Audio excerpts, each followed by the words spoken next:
Olá, está começando mais um Niso Comunidade. No programa de hoje, nós vamos falar sobre o lançamento do livro Sorocoisas, Manual de Sorocaba para Principiantes. E estamos recebendo para falar sobre essa obra, que ensina costumes e expressões típicas da cidade, os autores, a professora e coordenadora do curso de letras da Uniso, Denise Lemos Gomes, e o jornalista, humorista e ex-aluno também da Uniso, Celso Ribeiro, mais conhecido como Marvadão. Está no ar o Niso Comunidade.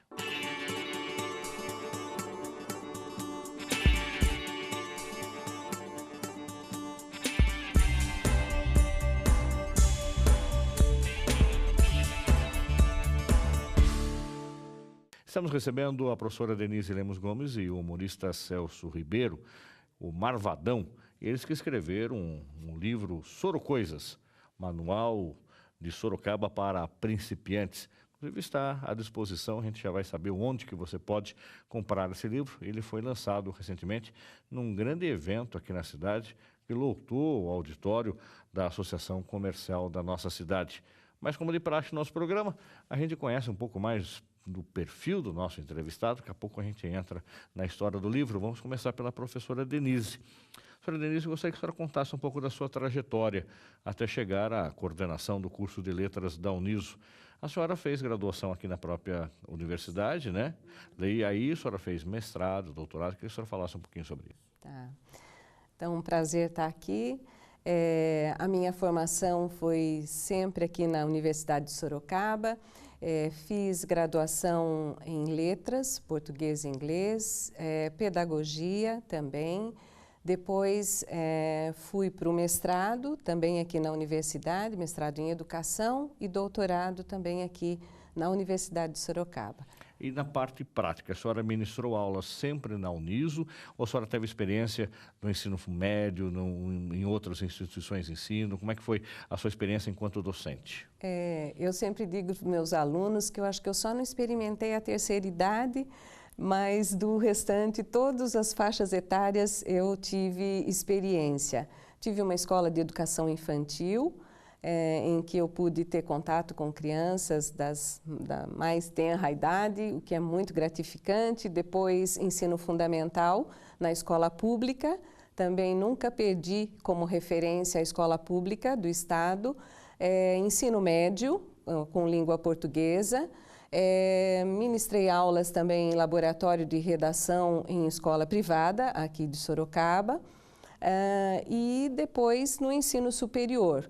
Também, fora isso, continuei a minha carreira na escola pública, nos concursos, né, que eram promovidos pela Secretaria do Estado, e cheguei até a supervisão de ensino e me aposentei depois de 33 anos na rede pública estadual neste ano, em março deste ano. Muito bem. Como supervisora. Agora a senhora só ministra aula na Uniso, então? Agora só aqui na Uniso. Há quanto tempo já?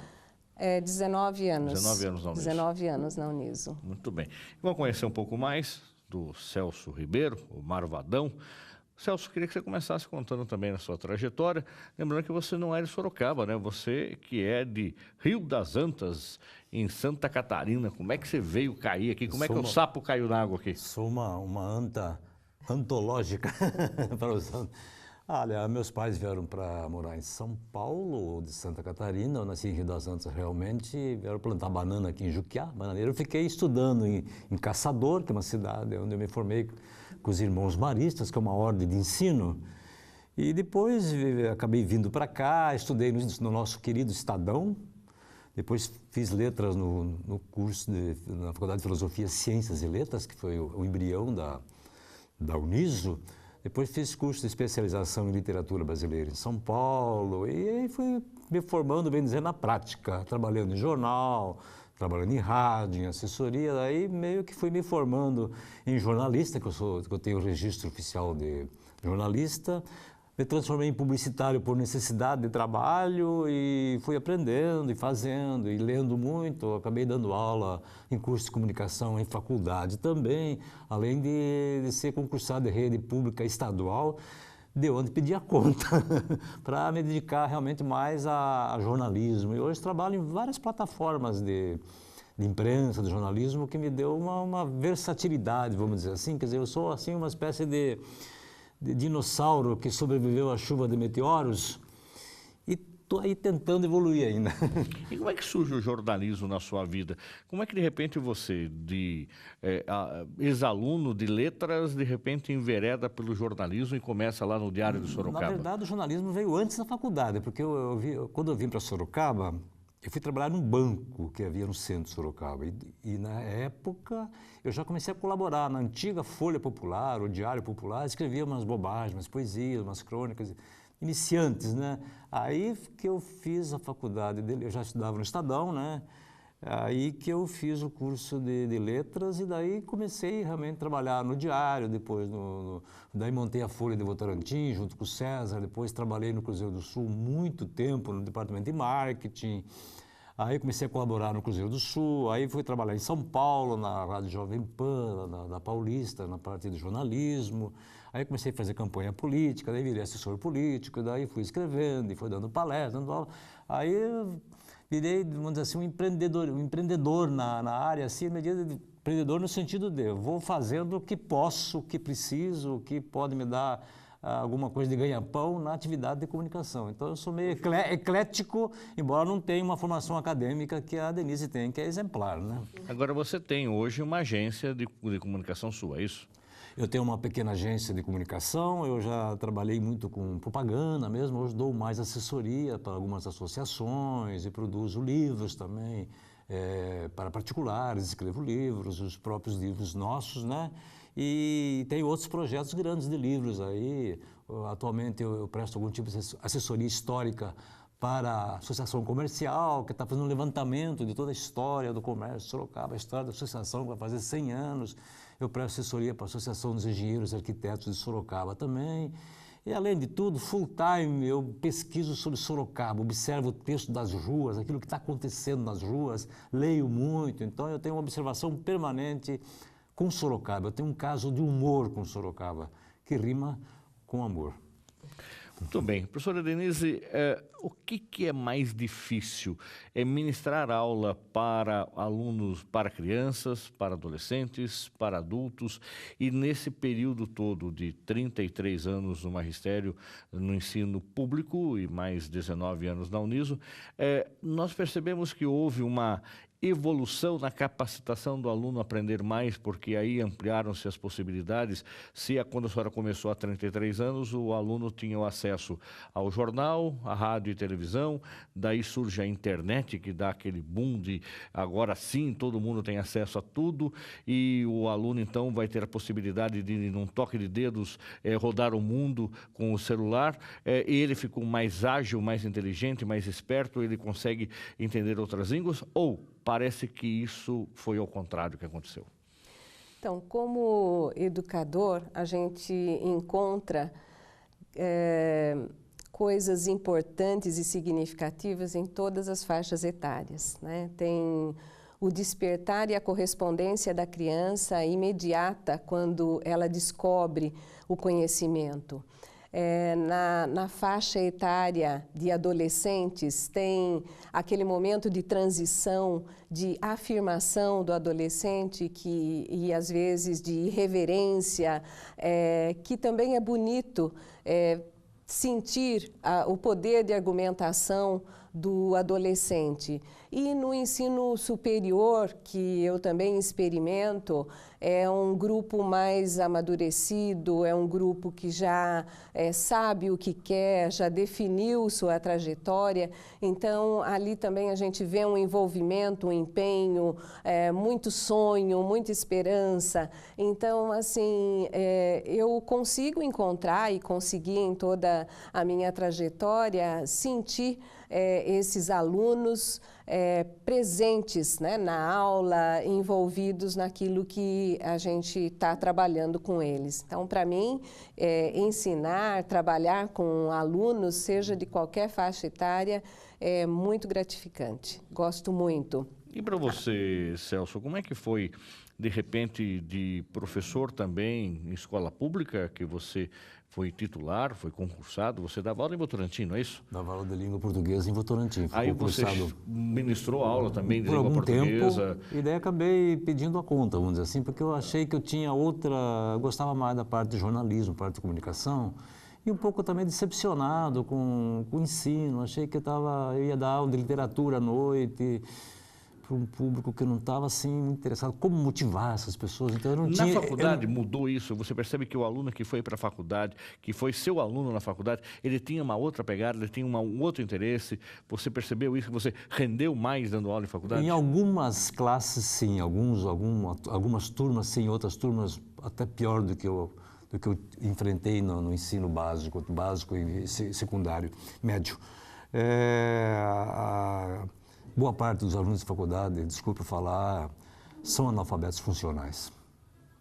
Eles dominam basicamente a escrita, mas eles são incapazes de interpretar o texto, de concluir, sintetizar um texto. Então a percepção é muito precária por falta de base, por falta de conhecimento específico, falta de cultura geral mesmo. Então é muito decepcionante, porque você vai dar uma aula, por exemplo, de comunicação, linguística, ou mais a parte de signos, né? Há uma dificuldade muito grande de compreensão do que está sendo ensinado. Então eu acho que muitos dos alunos que estão saindo dos cursos de comunicação não estão preparados para o mercado. Acho que com exceção da Uniso, que eu acho que aqui realmente o nível é muito bom de ver. Então, mas o que você acredita que leva a isso? A pergunta que eu falei para a Denise, vamos voltar a discutir isso aqui. Nessa época que, como eu falei, era o nível de conhecimento era o jornal impresso, o livro, aí você tinha o rádio e a televisão, aí surge a internet. Eu quero focar outra vez nisso. A internet veio para ser aí o grande levantador de informação. Você acredita que aí foi ao contrário, Marvadão? Mas eu acho que nós não consegue consumir, entender. Nós estamos ainda num processo de mudança, porque a internet é uma grande revolução da comunicação. Nós temos dois focos, né? A internet, ela traz informação, ela não traz o conhecimento. O conhecimento, ele é construído a partir de informação. Então, eu acho que é esse processo que ainda não foi trabalhado suficientemente nas escolas, de um modo geral. Então, é preciso retomar esse outro lado, fazer da informação parte da construção do conhecimento, e não sinônimo de conhecimento. Quem já tem conhecimento, acredito que usa a internet de uma maneira maravilhosa, porque tem muita informação que você pode captar rapidamente, coisas boas também, tem que saber selecionar. Agora, quem não tem uma formação de língua portuguesa razoável, também não vai aprender na internet, embora use, mas eu acho que o grande problema que eu acho hoje em dia nos alunos é uma falta de cultura real. Cultura geral, uma estruturação mental de pensamentos com base em leituras profundas e meditadas, né? Textos mais encorpados, né? Em que abre o campo mental para o conhecimento, que as coisas todas se relacionam, né? E só a informação periférica, epidérmica da internet não dá esse fundo que a professora falou, que estrutura o pensamento, porque no fundo tudo aquilo que você aprende se funde, se confunde, vira uma massa única de conhecimento, não são coisas estanques. E a internet ela é muito seccionada, né? A informação você reproduz, então você conta aquilo que você viu. O conhecimento em uma nova situação que você precisar lançar mão daquela informação, você pode lançar mão da informação e saber como aplicar essa informação para uma nova situação. Aí a gente diz que se deu o conhecimento de verdade. Mas é nessa transposição que muitas vezes a gente não está conseguindo chegar. Então, nós ficamos mero reprodutores de informação.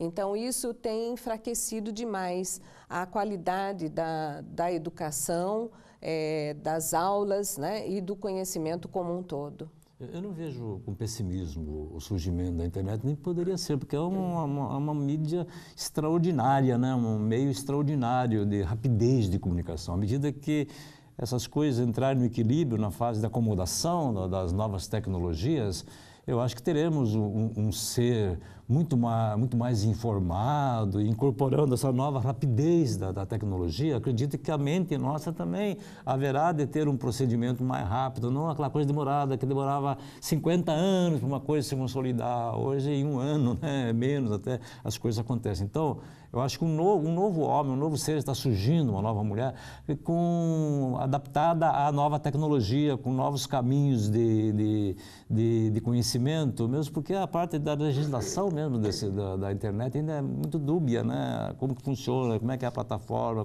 Então, há uma pulverização muito grande de conhecimento, que isso ainda não virou, a massa crítica é um pouco frágil ainda para se chegar num ponto de equilíbrio que a tradição se concilie com a modernidade e isso gere um novo tipo de comportamento, um novo tipo de cultura.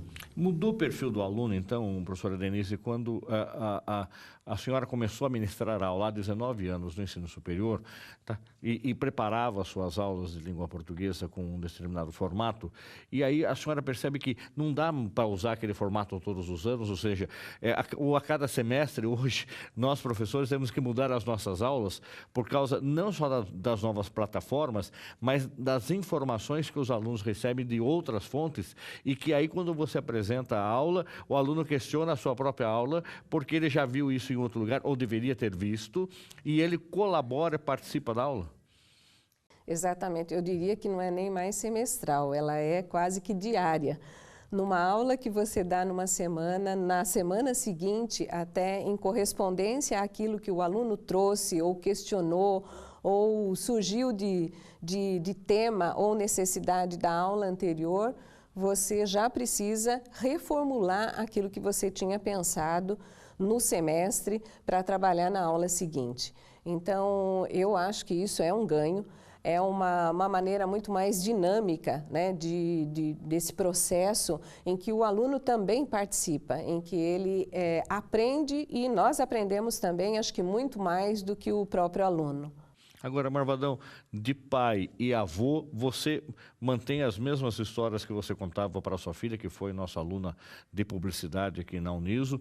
São as mesmas que você conta para a sua netinha? Ou você teve que também se adaptar, porque alguns contos de fada foram alterados durante a história e o percurso? Você já colocou até na rua algumas coisas aí, né, que você teve que se adaptar a alguns contos de fada para a sua netinha.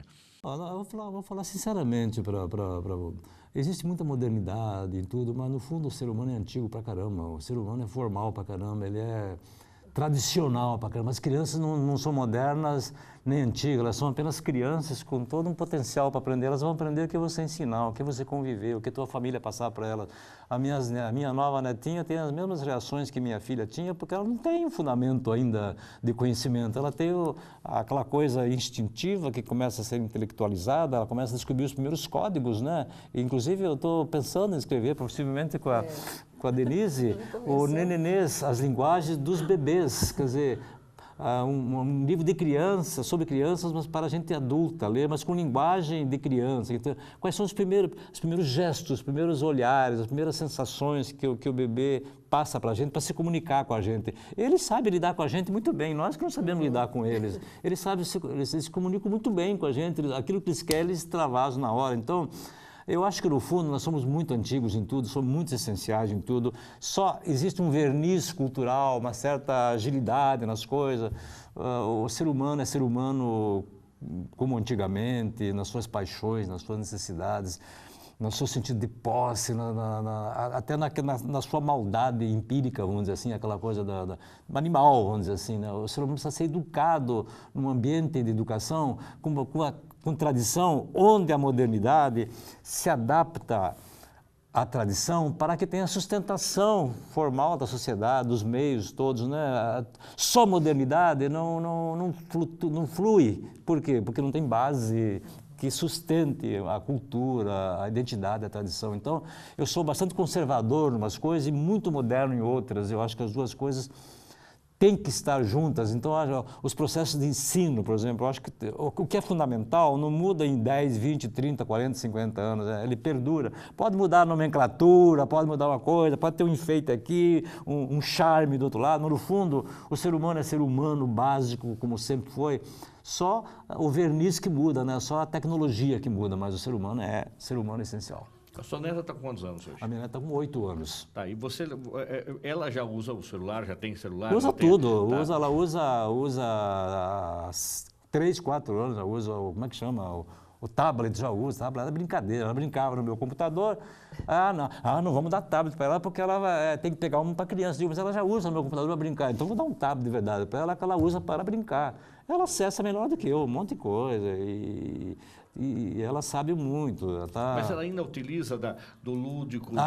Totalmente. Você brinca de boneca com ela? Ela brinca com tudo, ela faz história, ela mesma faz personagem, ela inventa as histórias, ela fala sozinha, ela brinca com as amigas de boneca, das coisas mais simples do mundo, ela transforma qualquer coisa num brinquedo. Então, felizmente, ela tem esse perfil em que ela une a modernidade, né, a tecnológica, mas também tem esse lado lúdico, que é coisa de criança. A criança aprende e brinca com qualquer coisa, é só você estimular. Agora, então, professora Denise, independente, a senhora vai ser professora do curso de letras, a senhora falou, é graduada em pedagogia, fez mestrado e doutorado na área da educação.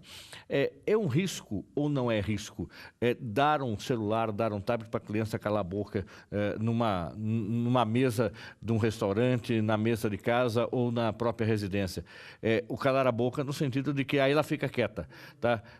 Mudou a plataforma, porque você dá hoje o tablet ou o celular, mas antigamente você podia dar uma boneca, você podia dar um carrinho, você podia dar um caderno, um papel e uma caneta. Mudou ou isso não mudou nada? Mudou a plataforma, mas o calar a boca ou ficar quieto é a mesma coisa? Infelizmente, as formas, né, de relacionamento familiar, às vezes interferem nessa interação que é muito necessária, família-criança, principalmente no processo de desenvolvimento dela. Então, eu acho que num momento familiar, numa mesa, num diálogo, não deveria ter nem a troca, nem pela boneca e nem pelo celular. O momento é do diálogo, o momento é de interação, o momento é de troca, é de ouvir o que a criança tem. Esse processo de escuta é enriquecedor para nós, né?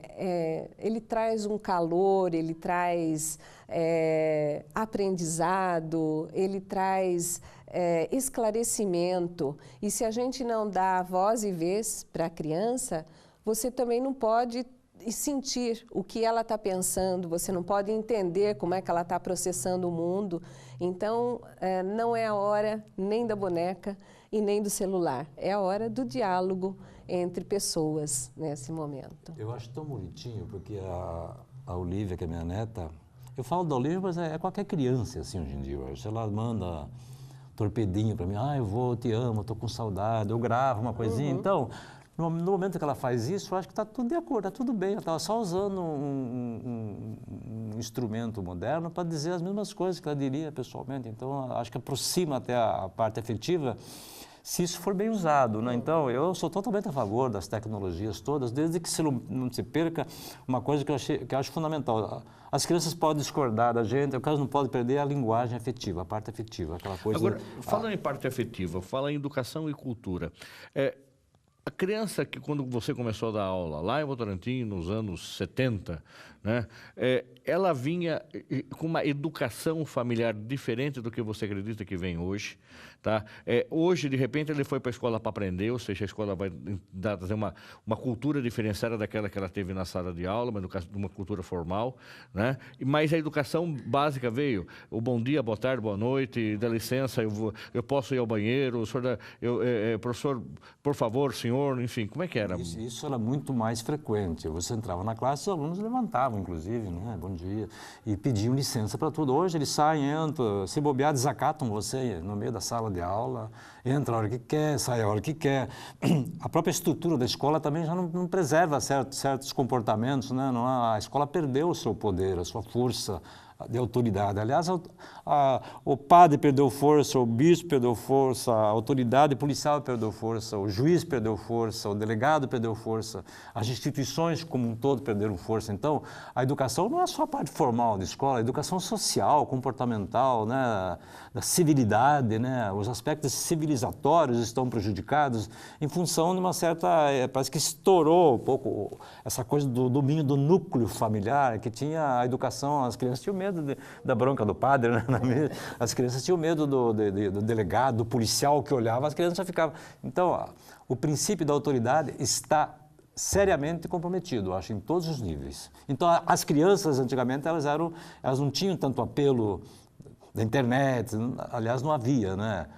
Nesse nível. Então, elas tinham realmente, as famílias tinham um pouco mais de domínio sobre seus filhos, a parte educacional, elas chegavam e os pais também defendiam, né, os professores na hora de dar uma bronca, a hora que tinha que corrigir o filho alguma coisa, os pais davam apoio. Hoje, se bobear, o professor apanha do pai, né? Então, mudou muito, a família está muito desarticulada, acredito eu, e a sociedade também está muito desarticulada, a partir dos maus exemplos da política e dos comportamentos empresariais, tudo isso, eu acho que deseducou socialmente a sociedade como um todo. Como é que a senhora vê isso, professora Denise?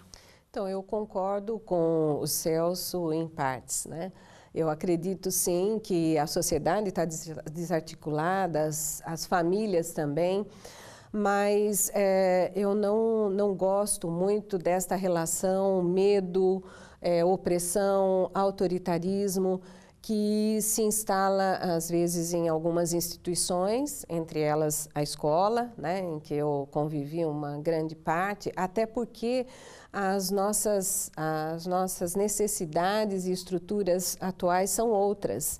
Então, eu acredito muito mais em cativar, em seduzir para o ensino, em seduzir para o conhecimento, para a construção de conhecimento, e não na relação de medo e de opressão. Eu acho que enquanto a gente estiver medindo forças, nós perderemos.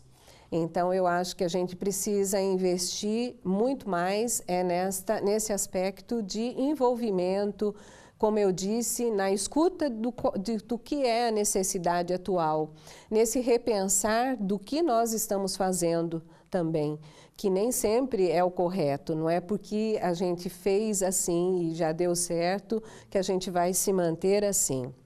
Acredito na essência daquilo que que a gente precisa trabalhar com as crianças, não resta dúvida, mas não gosto da relação de medo e de autoritarismo.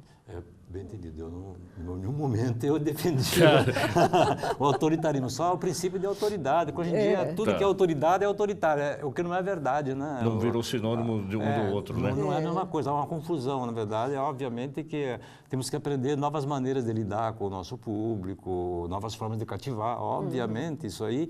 À medida que você educa bem a criancinha, né, desde os primeiros anos, ela realmente ela vai ser um bom aluno, uma boa aluna, porque ela traz já uma base de educação. Então, agora, quando isso tudo desmorona, não teremos bons professores, nem bons alunos, nem boas escolas. Nós vamos para um rápido intervalo, voltamos daqui a pouco com o livro dos autores, professora Denise e do Celso Ribeiro Marvadão. Voltamos já.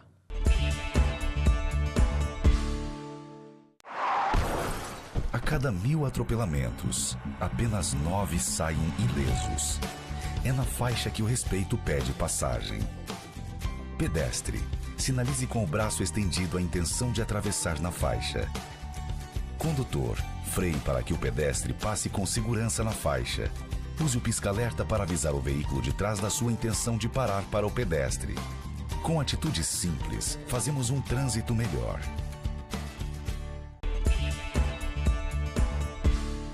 Estamos de volta com o programa News Comunidade e agora a gente retoma o bate-papo com a professora e coordenadora do curso de Letras da Uniso, doutora Denise Lemos Gomes, jornalista, humorista e ex-aluno da Uniso, Celso Ribeiro, mais conhecido como Marvadão. Os dois são autores do livro Sorocoisas, Manual de Sorocaba para Principiantes.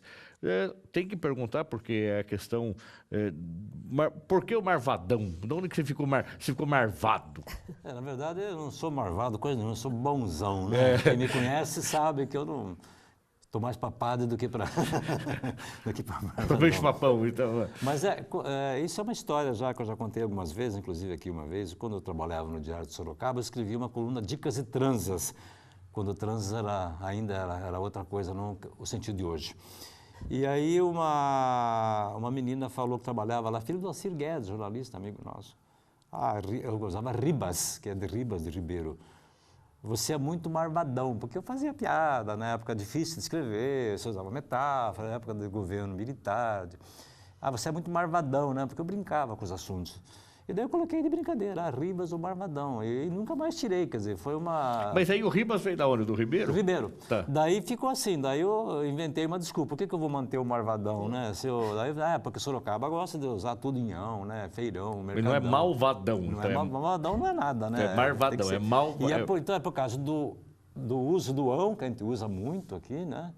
E por causa do nosso R, que não tem como a gente negar a presença do nosso R, não tão forte e carregado como em outras regiões do estado, mas ele é muito presente. Então, aí virou personagem, daí eu adicionei o nome, quer dizer, não está oficialmente, mas ninguém me conhece como Celso, quer dizer, me conhece, mas o Marvadão é muito mais conhecido que a criatura superou o criador. Agora, professor Denise, como é que a senhora entrou nessa? Porque o professor Celso Ribeiro, né, que esteve conosco há muitos anos no News Comunidade, que já escrevia uma coluna sobre humor, falando das Sorocoisas, né, no Jornal Cruzeiro do Sul, atualmente está no Jornal Ipanema, na Rádio Ipanema, nas lives da Rádio Ipanema, chegando aí 70 mil acessos conforme a live que ele entra e do assunto que ele fala, já tinha uma série de histórias guardadas, de textos guardados, desse material todo. E como é que a professora Denise entrou nessa?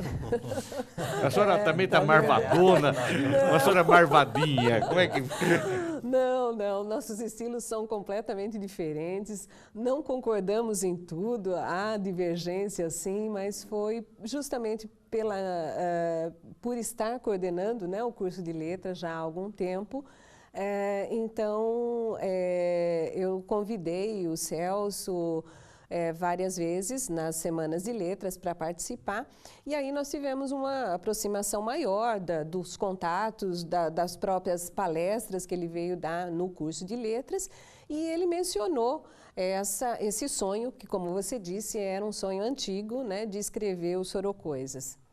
Mas ele também, e aí nós verificamos que tinham coisas em comuns. Eu também tinha algumas coisas guardadas em relação ao jeito de falar sorocabano, as observações de algumas paisagens, de alguns comportamentos, gestual sorocabano.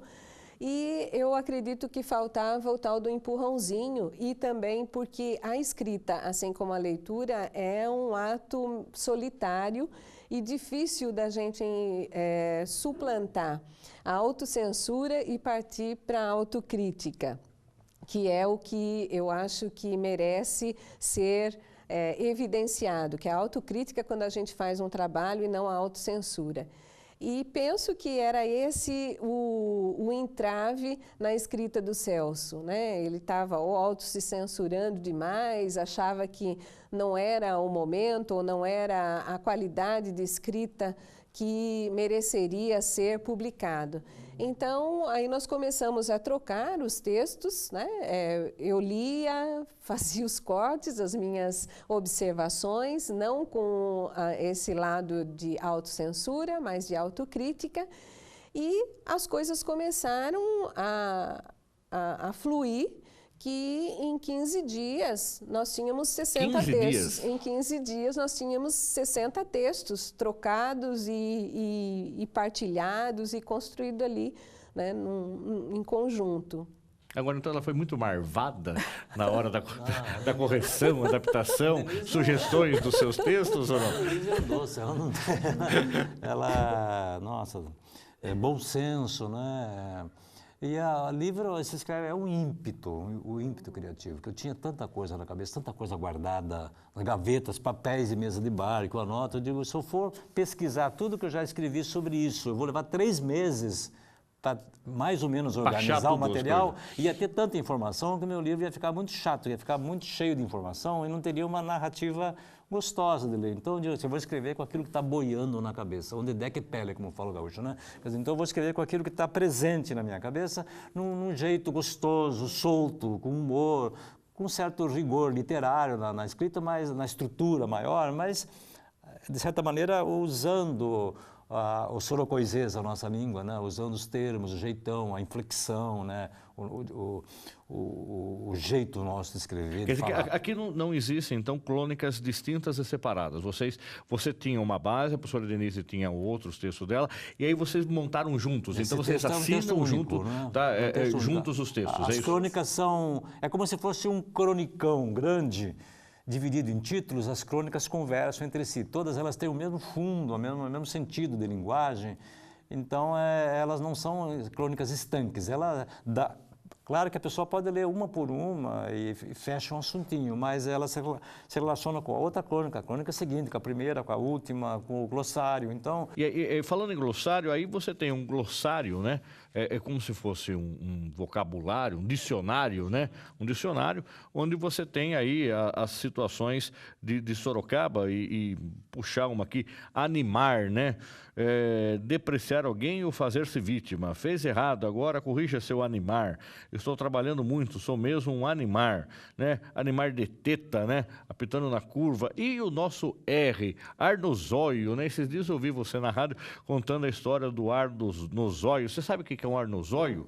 Também não vou contar, então você vai achar no livro depois do Marvadão. Agora, e por que o R puxado? Nós habitualmente puxamos esse R, é típico nosso? é típico do interior paulista, né? Do dialeto caipira, quer dizer, a mistura do índio com o português, com o espanhol e tal. Então, o R da nossa região aqui é um tipo de puxado.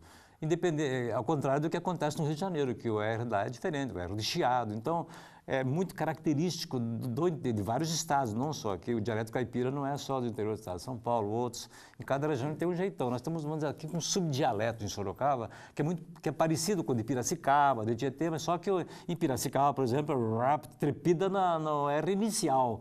Aqui a gente trepida o R depois da vogal. Quer dizer, eu até falo no livro que para você falar bem o nosso R, tem que transformar a língua num ferrão de escorpião, virar para trás, assim, é o retroflexo, né? Então, eu acho o R nosso, eu acho normal, quer dizer, as pessoas falam, tem um preconceito, porque você é do interior, você é R, mas não tem como, as pessoas aprendem um monte de coisa, a pessoa chega de fora aqui falando totalmente diferente do nosso. Não vou me misturar com esse jeito sorocabano de ser, com o jeito de falar, porque não leva muito tempo o filho lá, a avó da escola, a mãe, aquele menino marvado está me perturbando. Acabou, é sorocabano. Quer dizer, existe um inconsciente linguístico na cidade, que por mais que a cidade evolua entre aspas, né? Por mais que ela se transforme com as novas comunicações, novos meios de comunicação, fica lá no fundo da gente, no fundo da família, na memória do vô, da avó, do bisavô, do arquivo da família, papapá. Quando menos espera, a pessoa solta um R ou uma palavra. O que tem de mistura hoje, né? Quer dizer, vai comer comida, não vai comer porcaria, coisa de vó, de mãe, comida de sar, que chamam, né? Então, lá no fundo da gente, o patrimônio, a língua é um patrimônio, a pátria do idioma, né? A pátria do jeito de falar é um valor insubstituível, tá? Você está impregnado. E é um barato que às vezes a gente quer ser chique, né? A gente chega na feira, né? Fala, quero um pastel. Do quê? De carne. Né? Acontece isso. Eu até chego a uma conclusão nesse livro, que o sorocabano, a despeito de todas as influências que tem, é antes de tudo um simples, ao contrário do sertanejo lá do Euclides da Cunha, lá esse foi aniversário de morte dele hoje, né? Que ele falava que o sertanejo é antes de tudo um forte. O sorocabano é antes de tudo um simples, mas não é simplório. Ele é simples assim, quer dizer, quando ele tenta ser muito chique, ele se perde no protocolo, nas coisas. Então, nós somos muito naturais. Então, aparentemente, somos assim, um pouco avessos, né, à novidade, mas logo depois gosta da novidade. Entendeu? É um jeito, é uma mistura da ranzinza do espanhol, acredito eu, um pouco da cabreirice do caipira, né? E o jeitão do gaúcho, um pouco. E faz o gesto, o gaúcho é expansivo no gesto e espicha até o jeito de falar, né? Ele tem quente que dá dor de dente da gente. Então, essa coisa meio, essa rompância gaúcha, nós temos um pouco de contar vantagem, né? Então, e fora as misturanças que vem de gente de Minas, do interior de São Paulo, agora tem influência nordestina, já tem chinês, já tem gente da Haiti vindo para cá. Então, Sorocaba dá caldo, como eu falo, né? Tudo se funde, tudo se confunde, tudo se mistura. Sorocaba tem esse perfil, aparentemente ele é uma cidade reservada, mas depois que você fica um tempo aqui, você vira sorocoizudo. Professora Denise, e essa situação toda, como é que a gente explica para o aluno, de repente, ele consegue substituir o L pelo R da forma culta da letra, na forma de construir aí a sua retórica, ou construir o seu texto, ou ele é uma coisa falando e outra coisa escrevendo? Isso, ver se ele é distinto nisso, ou ele escreve, entre aspas, errado como ele fala? Não. O aluno, ele sabe, né, a norma culta e o momento de falar com o grupo que ele fala também. Então, isto a gente não encontra a presença, né, da escrita, ele conserva a escrita na norma culta e na hora de falar com os diferentes grupos, ele utiliza as sorocoisas.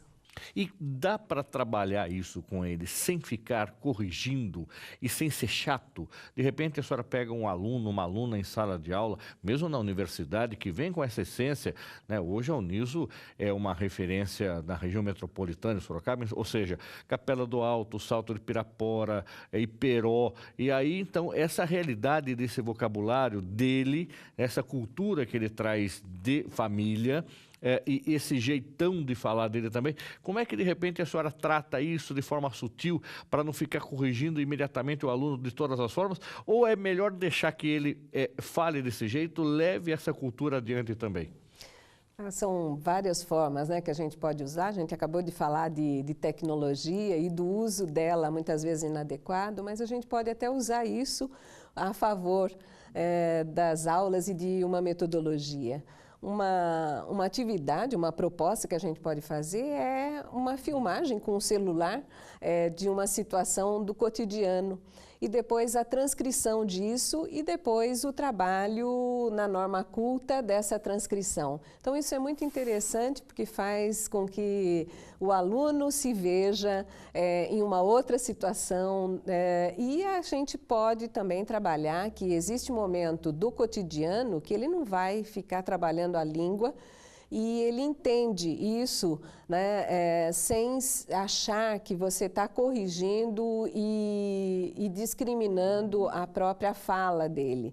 Mas ele passa a entender que existem momentos diferentes de uso da língua também que devem ser empregadas de modos diferentes, né? Então, existem inúmeras formas da gente trabalhar sem dizer, olha, não é isso, é isto, né? E ter um constrangimento público direto ali. Então, há momentos que você pode falar, particularmente, quando se tem uma relação de confiança aluno-professor, né? E isso é uma conquista, mas é possível conquistar.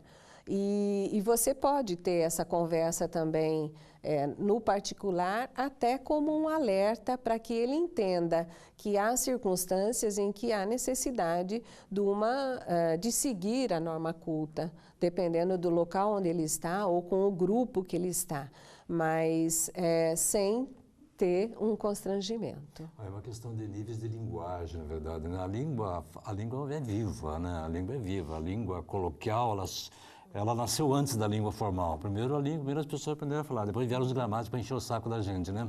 Para formalizar. Então, as duas coisas se completam na vida nossa, né? O coloquial, você pode escrever formal totalmente no jeito coloquial, perfeitamente correto o texto, só que um texto que tem um tom coloquial, um jeitão de pontuar, um jeitão de falar, um sotaque, né?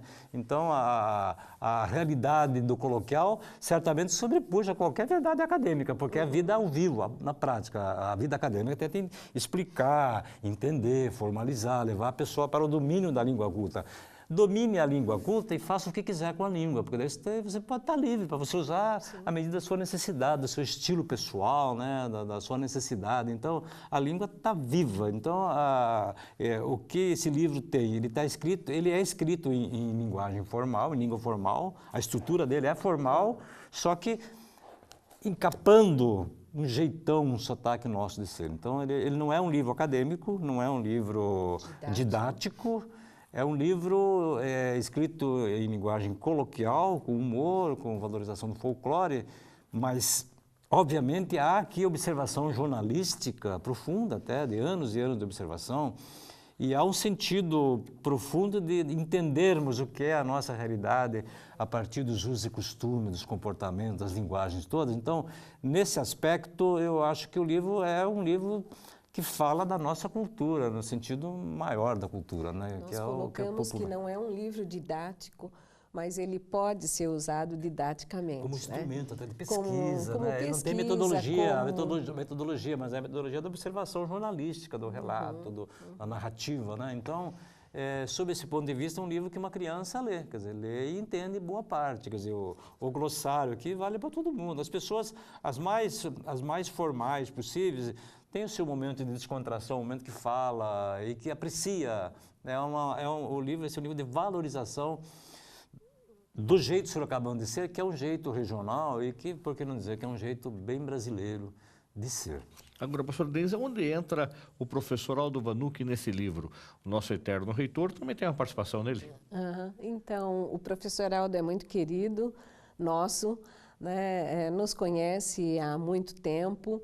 Então, nós fizemos o convite para ele e ele aceitou assim prontamente, até pelo carinho, por estas raízes nossas, né, de formação, que somos formados aqui na universidade.